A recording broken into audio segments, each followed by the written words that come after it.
Hey, what's up, everybody? It's your boy Brandon Blakeney, aka Brandon Lee TV. Kick back, relax, and come take a ride with me. We're talking about those ladies that's hooping in the America Cup women's side for Team USA. That's right, they bounced back after a loss yesterday to Brazil.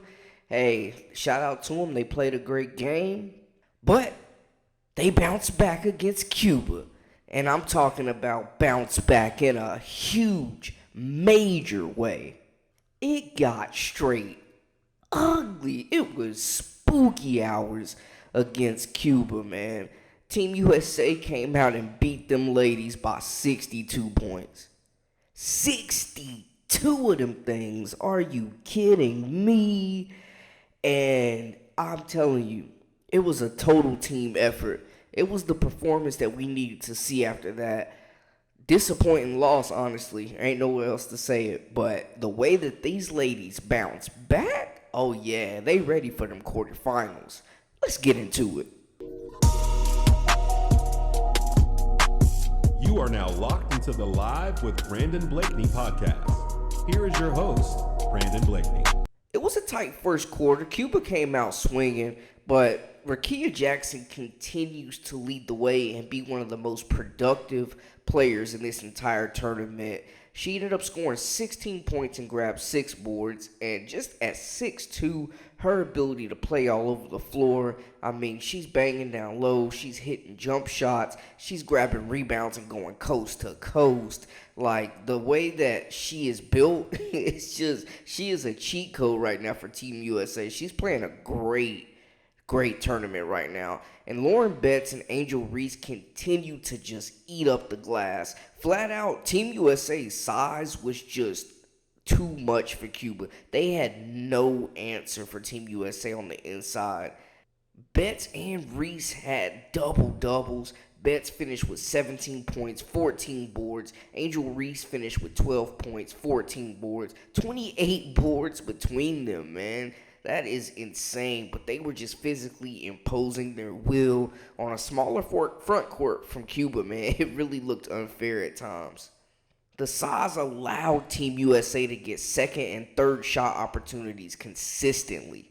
In the first quarter, Cuba did try to do what Brazil did and pack that lane, went zone, and tried to force Team USA to shoot the basketball. The difference, those shots were falling this time around.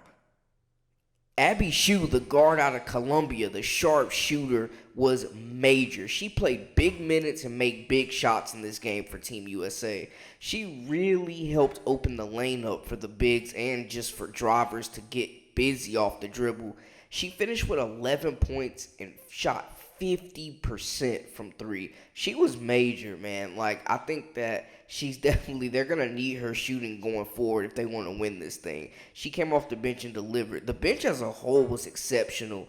Deja Kelly was exceptional. And she had been starting. She came off the bench this game, and she led the team with 7 assists. She shined running the break. When they got an open floor, man, she flashed the smooth pull-up jumper.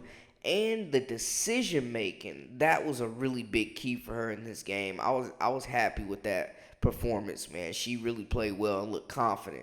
Janiyah Baker and Jewel Spear also got active on the three-point shooting. They combined for 23 points off the bench as well. Both of their biggest games so far. Shout out to them, just showing the depth. Charisma Osborne, she led all starters with 5 assists. We got to talk about her because the ball moved so much cleaner.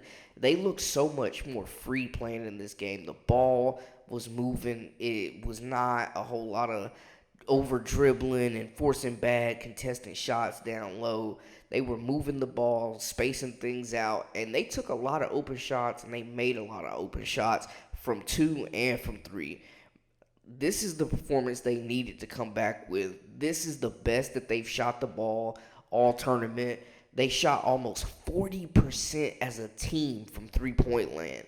Like, this was a major, major response from this squad coming in and really dominating this game from the second quarter on. They outscored Cuba 33-4 in the second quarter.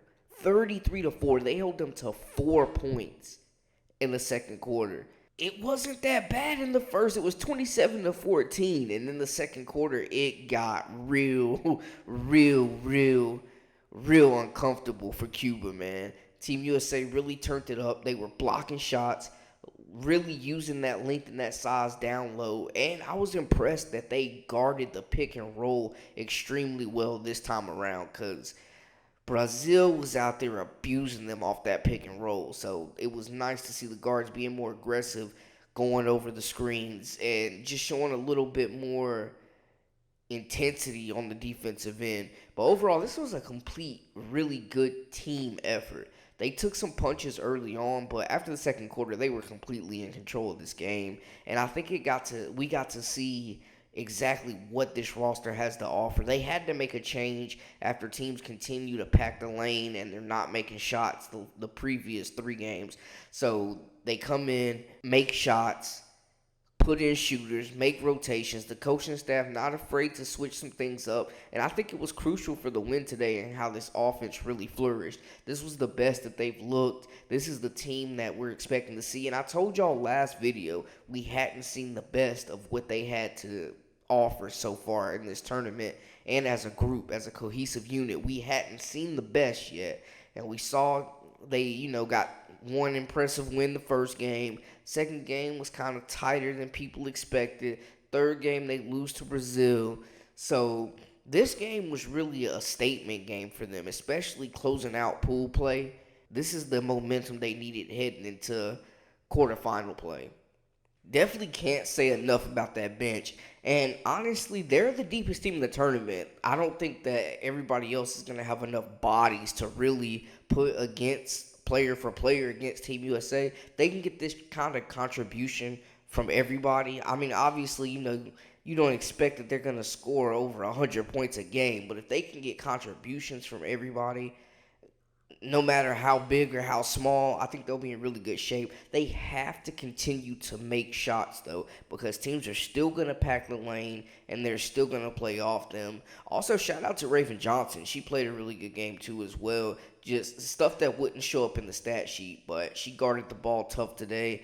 You know what I'm saying? Wreaking havoc in the passing lanes, and also made some tough shots to herself. So, shout out to her. They just looked, as a unit, looked a lot more comfortable as well as confident shooting the rock last night, man. Like, they looked extremely comfortable shooting the rock. They looked extremely confident and comfortable shooting the rock. Absolutely looked in rhythm. Offense looked unstoppable. I cannot say enough about how these unsung heroes really came in and made a difference shooting the basketball, man. Like, of course, you expect Jackson, Betts, Reese. Certain players are going to get theirs. But the way that Abby Shue, Deja Kelly, Janiah Barker, the way they stepped up and made shots, Jules Spear, the way they all came up and made big shots, man, it was just impressive, and they're absolutely going to need more of that. And I like the starting lineup they went with as well. I wouldn't mind seeing this lineup moving forward with Jackson, Johnson, Osborne, Falia, and Reese. I really would not mind that starting 5 going forward, man. They started the game off strong, and then the bench, though, man, you just cannot say enough about the bench. They had 4 double-digit scores come off the bench, man.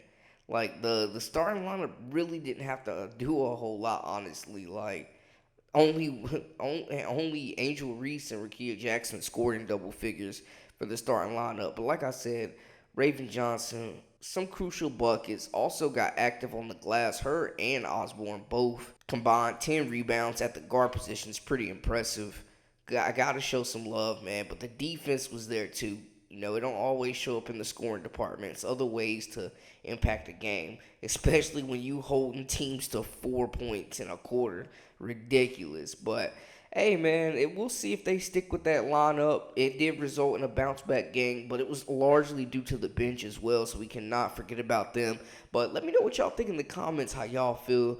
How do we feel about the team going into the quarterfinals? What we thinking? Are we going to see the same starting lineup?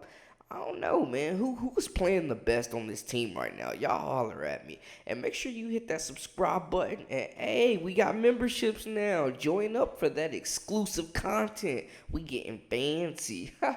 Nah, but I appreciate y'all, man. Much love. That's it for us on this one. I'm Brandon Blakeney, aka Brandon Lee TV.